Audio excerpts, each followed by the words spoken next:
Hello everyone and welcome to another episode of Tech Gamers World. In this video, we're going to be playing through Double Dragon 3: The Sacred Stones.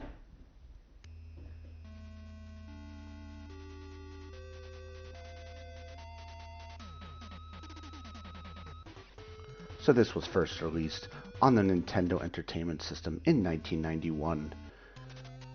A year has passed since Billy defeated the Shadow Warriors, but a new danger has reared its ugly head. Marion has vanished. I am Hiroku, a friend. Her captors will release her after you deliver the 3 Sacred Stones of Power. Mission 1, USA. So here we are, starting out in our dojo. Now this game has a similar look and feel to Double Dragon 2, as it basically used the same engine and was made by the same developer. You have your basic moves, punch, kicks, spin, cyclone kicks. In this game, added on a couple different new moves. You can throw people far by jumping over their head, grabbing onto their head, and throwing them. I'll show you that here in a minute. And it introduced some new characters, playable characters, to the game. So let's grab that guy and throw him. See there, you can do a range move by throwing him far. And you can use that to throw enemies off the screen, down a cliff, over a ledge. It works pretty well, and you get a momentary second of invincibility, which helps. And there we go. So we did that there. I just gotta take care of this one guy. So Double Dragon 3 was released on the arcade as the Rosetta Stones, and on the Nintendo Entertainment System as well. They are not direct ports. So the arcade game is a different gameplay, different storyline than the NES version. Now, the NES version is an interesting game. It uses the same engine as the Double Dragon 2. As you can see, it looks very familiar. Now, unfortunately, because of that, it does suffer from some of the same things that Double Dragon 2 suffered with. Low memory, graphics, gameplay, controls. One of the biggest challenges of Double Dragon 2, and Double Dragon 3 for the Nintendo Entertainment System was the lack of memory. The developers couldn't figure out how to utilize the memory in the best way possible, so there were limitations to the games. It was only side-scrolling, basically left and right, with a very little bit of up and down, and at any given time there could only be yourself, the second player, and 2 bad guys on the screen, which is why throughout the whole game you will see that there's only ever max 2 enemies on the screen at once. Now, this side-scrolling game actually played a little bit differently. You can stay in one area of the level and beat all the guys that come out until they stop, and then you can just move on to the next level, as you saw here. So in Double Dragon 2, you had to move forward to get enemies to spawn at certain points. In this one, you don't need that, and you can use that to your advantage in certain levels, and you'll see why a little later. But for now, we're just going to keep beating up these guys, doing a jumping spin kicks there. For purposes of this video, I'm just going to call them spin kicks.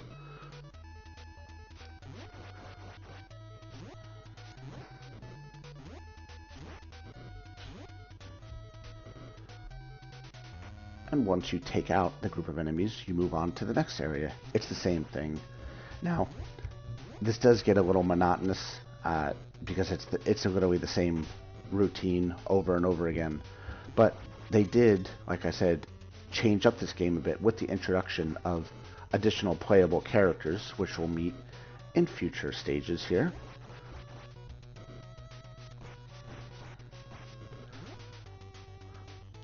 And you can see here that the bad guys work together better. They can throw each other.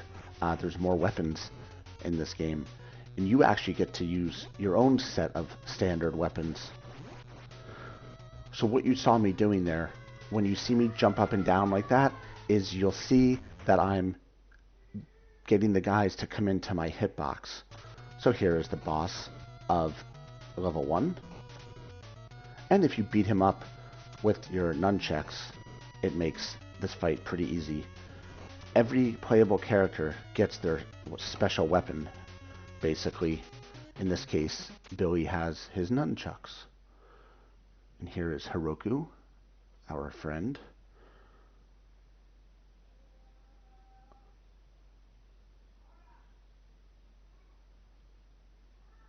The first stone is in China. So we're moving on here. Mission 2, China. Here we go. So you can see now in this game, you can run too. You can see the enemies do it also. Now, Double Dragon 3 is regarded as one of the harder games. The guys are slightly more challenging, less fluid controls. You know, it's been, the storyline's a little different than the previous games. Still the same basic premise, rescue Marion, save the world. But they've introduced new characters, which is cool. And the guys are generally regarded as harder, but this game suffered from one flaw that makes it pretty easy. You can avoid most attacks by just moving up and down. So up, down, just like I'll show you here in a little bit.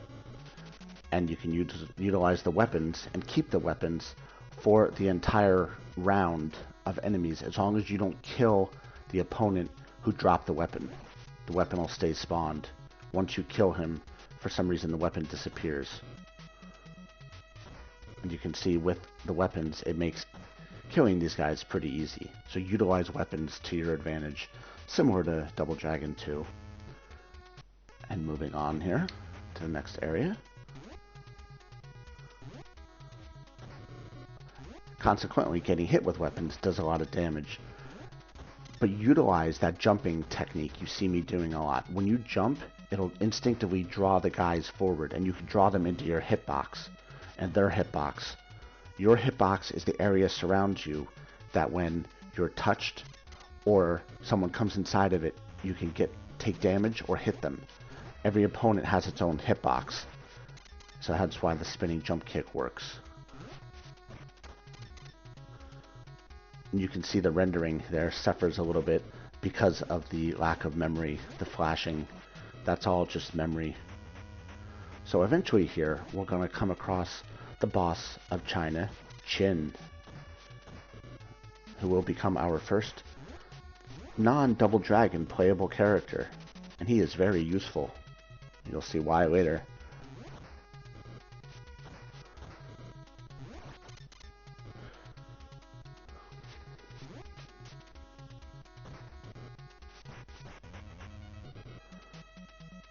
So as you can see, only 2 enemies can be spawned at once, same as before. That hasn't changed. It's, again, a memory limitation in the Double Dragon programming.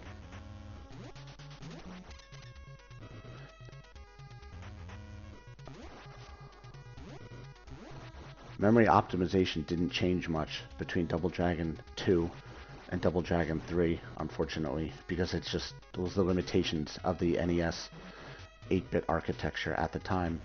So here is Qin. This is the boss of China.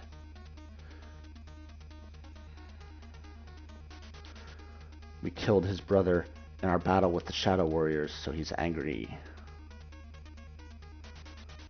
So, to take care of Qin, we're going to take out our nunchucks. Now you need to watch carefully, because his kung fu is very quick and it's very strong, and it can kill you sometimes in just a sequence of hits.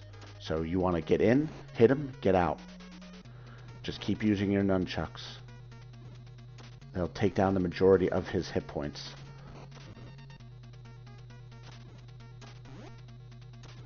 So you can see there, we ran out of nunchucks because apparently nunchucks have a limitation on how many times you can use them. Now we have to take this guy out. So spinning jump kicks work. Just again, try not to let him get too close.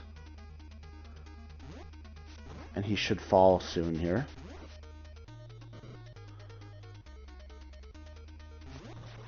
can see how strong he is. And there we go. Chin is beaten. He admires our efforts, gives us the first stone, and allows us to use him as a playable character on our journey throughout the world. Mission 3, Japan. So here we are in Japan, and we have some new characters introduced. Ninjas. These guys are fast, these guys are strong, but they suffer from the same issues as the others. You can avoid most of their attacks by just moving up and down and utilizing kicks to take them down.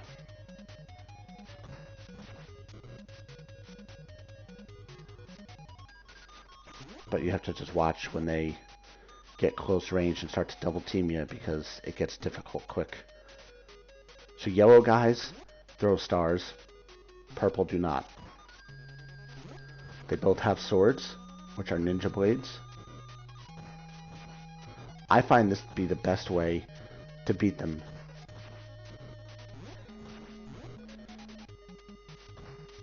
Be careful, like I said, jumping, because they utilize that momentary spot when you're kind of defenseless when you land, and they can use that to hurt you. So the longer you stay on the ground tends to be the safer you are.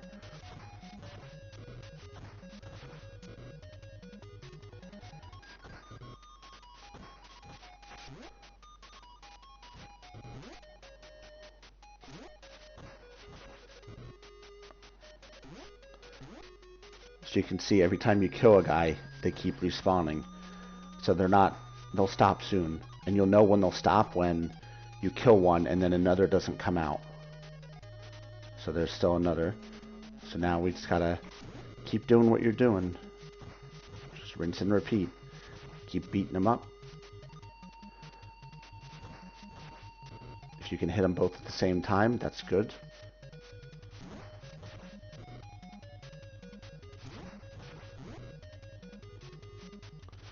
And the purple guys do throw shuriken, so I was wrong on that. When I was a kid, this was definitely one of the hardest Double Dragons I ever played. I was really never able to beat it. It wasn't until I got older that I actually got back into it again and was able to beat it. And there we go. We're going to go inside this building here. Now for this part, you want to do these flip jumps to get over these pretty easy. They do pretty good damage. So now we're going to switch characters here. We'll go to Chin Samini. Now as you can see, here is Chin. He's very slow, but don't let that fool you. He's very agile. He does good amount of damage points when you attack with him. You just got to deal with the fact that he's a lot slower.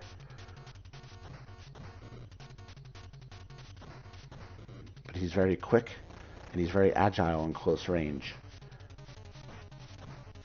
He has the same kind of moves as the Double Dragons, with jumping kicks and regular ground kicks and punches, jabs.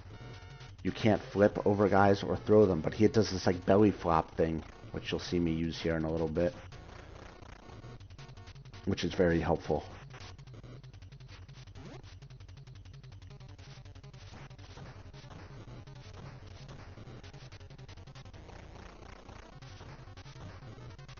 Just gonna keep beating up these guys.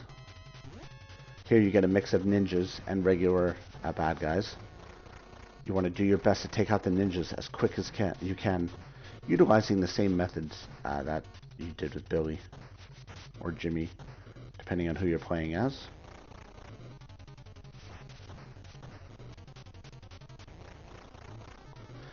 What I like to do in areas like this is to keep your back to the wall, because it limits your attack points from being both sides for the most part. Now the ninjas could just jump over it and come at you from the other side. Alright, now we want to climb up this ladder and move on to the next area. Some more of the same here.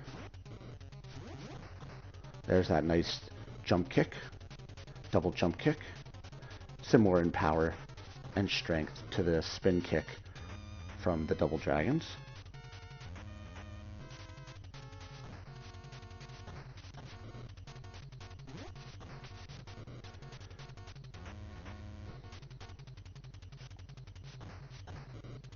Just gonna keep doing what we're doing. Kick, get in, do your damage, get out.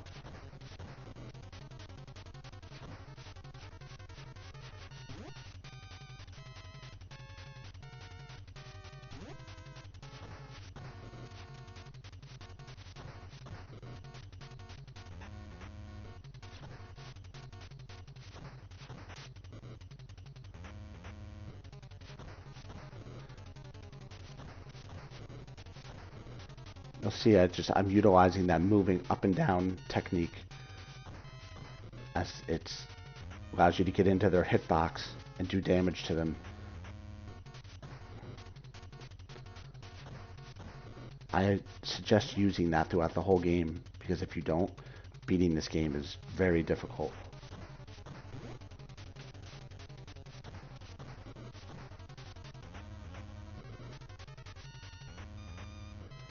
So we're just going to keep doing what we're doing here. Lots of kicks.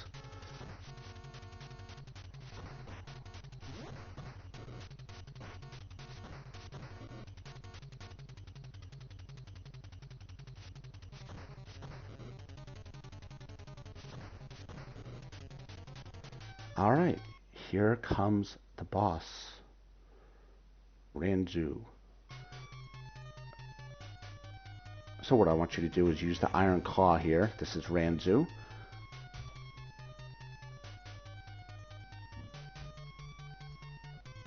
And you can use the Iron Claw to make this fight super quick, and I'll show you how. Hit him once, then use the move up and down technique.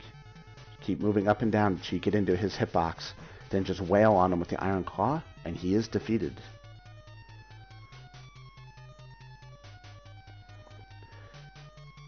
So he's going to join our party and give us the second stone. Here comes Heroku. So Heroku has the third stone. We must now travel to Egypt to free Marion. We must spend some time in Italy first, practicing for the big battle. Mission 4, Italy.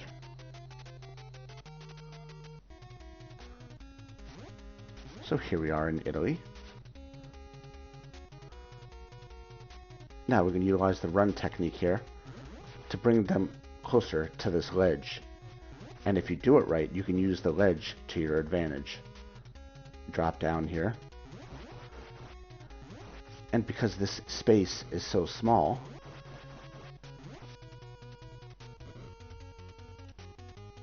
you can use it to knock the guys off where you have a free second to catch yourself. And then it's back to more fighting. Back them into a corner. Stay close to the wall is what I usually suggest, because again it keeps your attack vector only at the front of you. Because you want to avoid getting surrounded, especially by those bigger guys.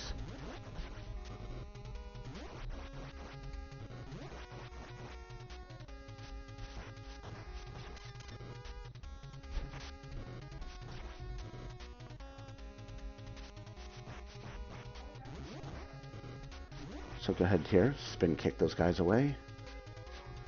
Now these guys, you gotta watch where they throw those spear looking things. So you need to watch them and keep away from them because they do significant damage, and they throw them in groups of 3. Always assume when an enemy backs up that they're gonna throw something. The bald-headed guys typically will sometimes throw knives. Depends. There's the spears. There's 2 of them. There's the third.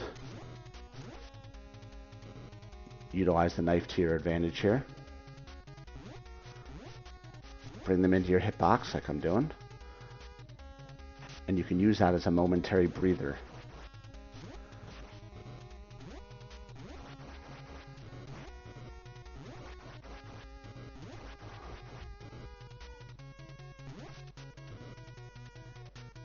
And now once the enemies stop, move on. And you go inside this door here. And here is just another area.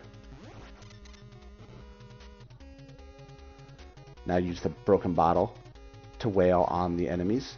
If you keep the long-haired guy alive, the broken bottle will stay. As you can see, it disappeared there. Once you kill the enemy that drops the weapon disappears. So you said that's both a blessing and a problem. You can use it to your advantage as long as you keep the enemy that dropped it alive. You can use it to beat up on the stronger enemies. Double spin kick there. We're going to go ahead here and switch to Chin. Change it up a little bit.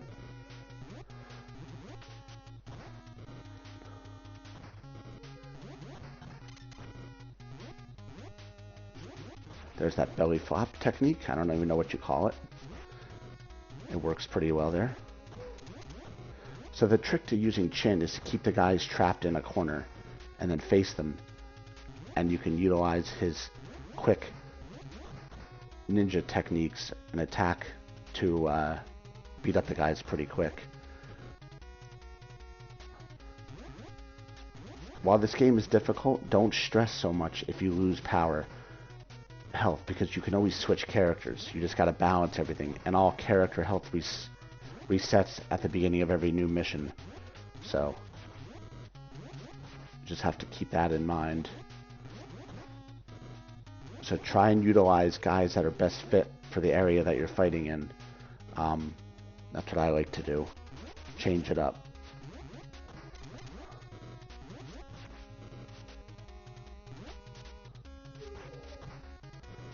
Broken bottle here is a nice weapon.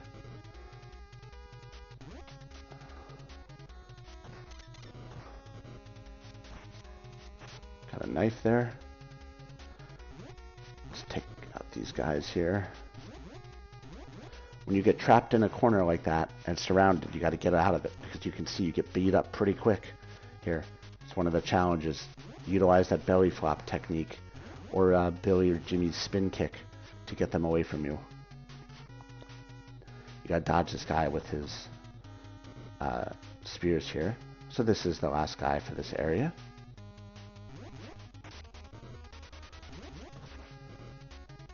And here is the boss. So let's go ahead now and switch to Billy with the nunchucks. I'll show you how to quickly and easily beat this guy. Hit him with the nunchucks. Use all 5 rounds of the nunchucks. And you gotta watch this guy. He does this flying knee thing. Now, switch to Ranzu. Keep his ninja blade. There's his thing. Now, like most humans, this guy, they're gonna be weak to getting attacked with a sword. So just keep using his sword until he falls. Get in, knock him down. Before he does that knee kick, that knee jump can kill you in 1 or 2 shots. So you gotta be super careful there. And there he has fallen. So we've beaten Italy. Mission 5, Egypt. The final stage.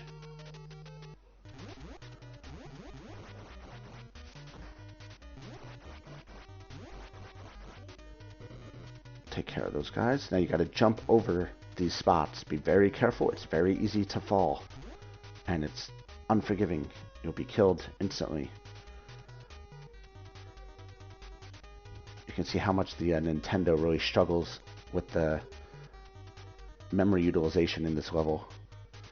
You'll see that when you're fighting, especially in the boss fight, there's actually glitches because the memory is just not used as well as it could have been, in my opinion.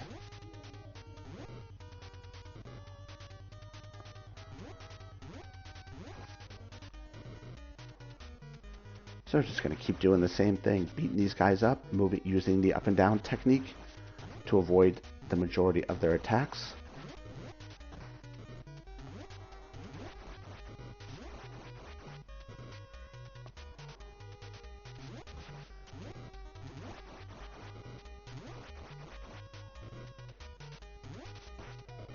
Double Dragon 3 is typically regarded by most as the hardest of the games.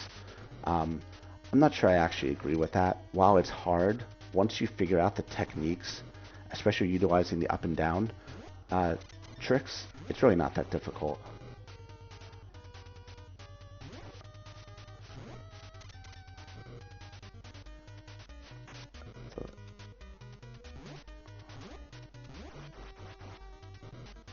Alright, so moving on here.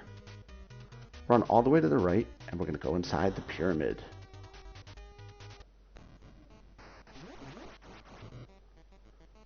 So space is at a premium here, so you gotta knock these guys down pretty quick. And similar to Double Dragon 2, you can utilize the spikes below to make their deaths more efficient and more painful. So tease the guy in here.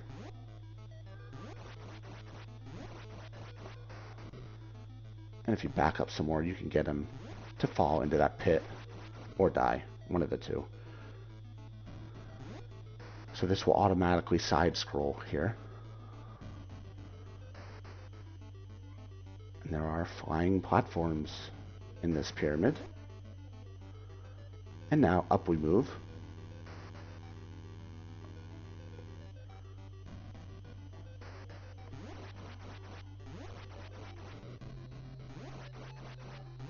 We just have to take care of this one lone guy here.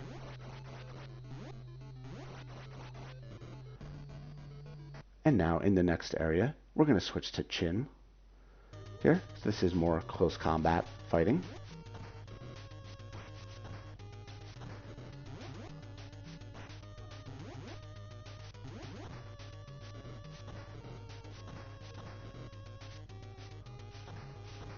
Just keep him in a corner. Keep wailing on them. You get them trapped in this little loop here. They'll just keep coming at you. As soon as their hitbox is in range, just wail on them. Keep on hitting them just like that.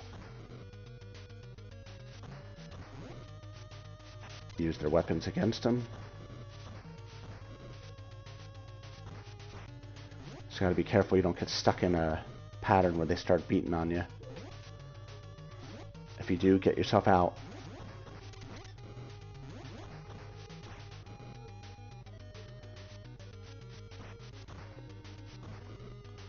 Especially when they come from the bottom left, they have to come up the wall.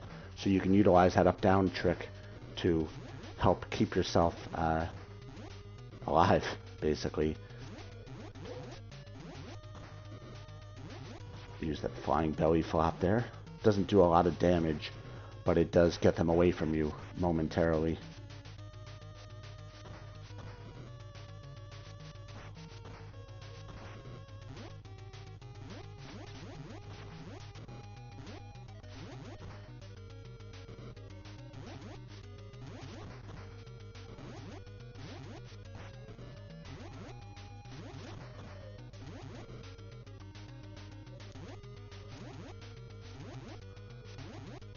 Keep doing this to trap the guys into that corner again.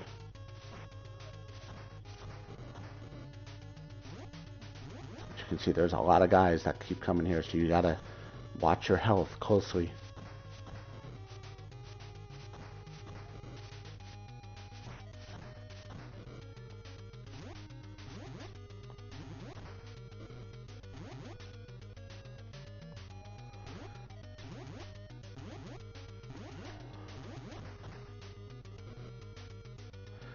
Now, as we finish this area, Heroku appears.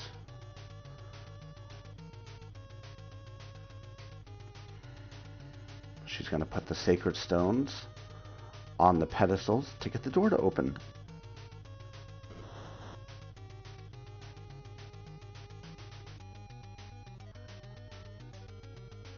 And now, once we go in, what I want you to do is switch to Ranzu, and you'll see why here, because there are ninjas.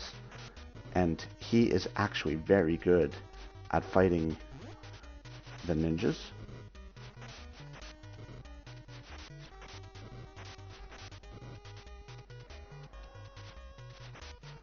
And just gonna keep moving around and fighting them.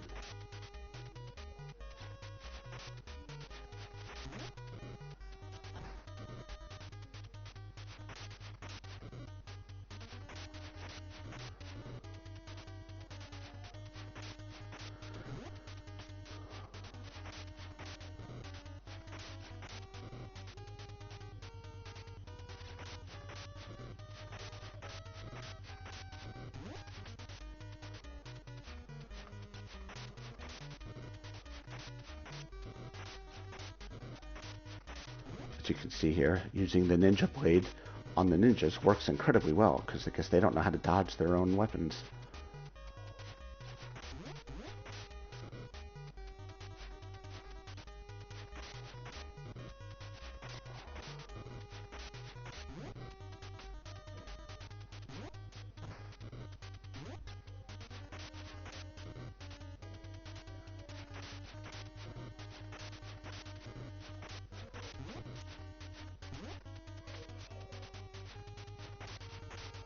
And the final ninja. Defeated. Here comes her again. She's going to take the 4th stone and use it to open the door. I lied to you. Your friend Brett tried to warn you, but I silenced him. I have the 3 sacred stones of power. I must get the 4th to control the world. Oh, she collapsed and died. So here is the final boss of Double Dragon 3 on the Nintendo Entertainment System. We're going to use Billy. But Hiroku didn't know the entire legend of the Sacred Stones of Power. It says, she who enters the tomb carrying less than all 4 stones will be turned to dust. You see, in her haste to obtain power, she lost her life. So this is the final boss of Double Dragon 3 on the Nintendo Entertainment System, Princess Norium. Now this is the United States version, so it's Princess Norium. In the Japanese version, it's a resurrected Cleopatra. So the first thing you gotta do is just keep beating up on these mummies here.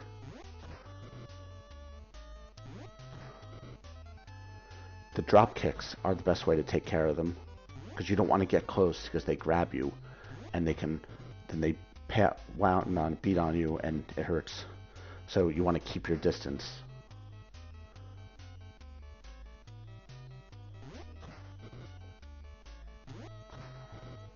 And after about 10, 15 of these drop kicks, they'll fail. You have to fight 3 of them. Here's number 2. Just keep doing the same thing. Save your weapons for the final boss.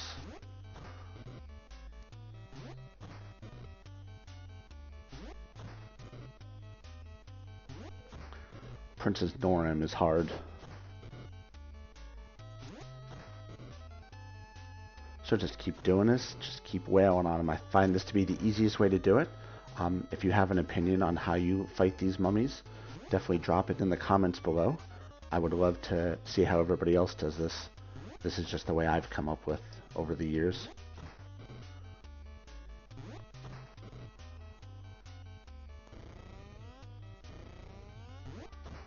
And the 3rd and final mummy.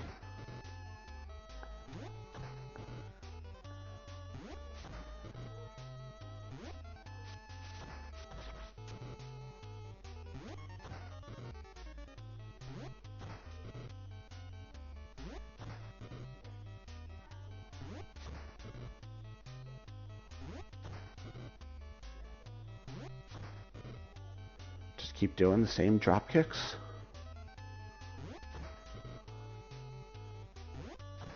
If you're feeling brave, you can try and get in close, hit them with some kicks.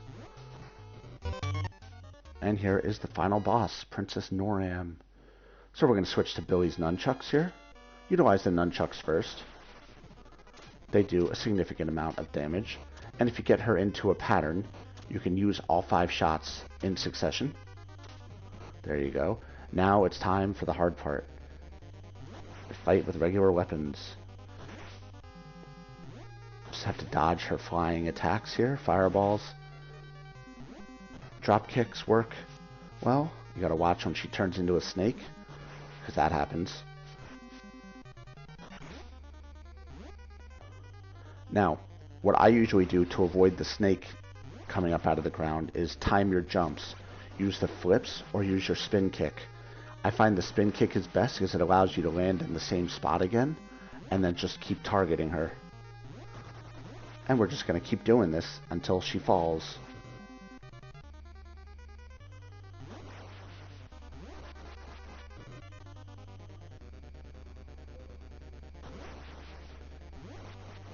And you got to do this a lot, like 10, 15 times.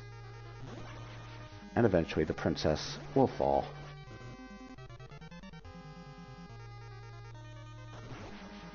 It's all about dodging these attacks, because if she gets close to you, you're finished. She'll lift you up, launch you against the wall. She'll hit you with her fireballs of those birds. She does this thing where she sends a fireball along the ground to dodge the birds. Spin kicks work. See, there's where she holds you up against the wall. And that takes away 1 bar.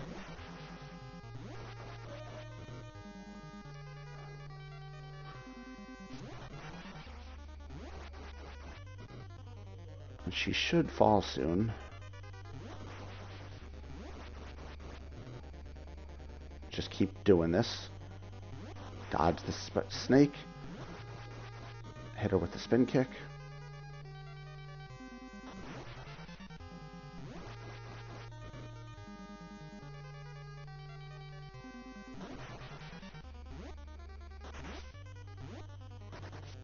I missed her. There.